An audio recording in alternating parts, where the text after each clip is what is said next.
ఈనాటి కాలంలో క్రైస్తత్వం మీద ఎన్నో హింసలు, ఎన్నో దాడులు జరుగుతున్నాయండి.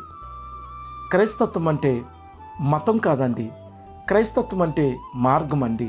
మార్గం పురాతనమైందని ఇర్మియా గ్రంథం 6వ అధ్యాయం 16వ వచనం సెలవిచ్చిందండి. అది పునాది వేయబడక మునిపే ఉన్నది అని సామెతల గ్రంథం 8వ అధ్యాయం 22వ వచనం సెలవిచ్చిందండి. క్రైస్తవ సేవకులు క్రైస్తత్వం మార్గమని ఎరిగి మతస్థులతో కలిసి డిబేటింగ్కి వెళ్తున్నారండి.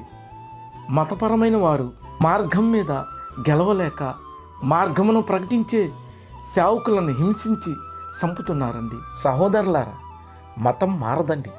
మతంలో ఉన్న రాముడైనా, కృష్ణుడైనా, అల్లా అయినా, బుద్ధుడైనా మనకెందుకండి?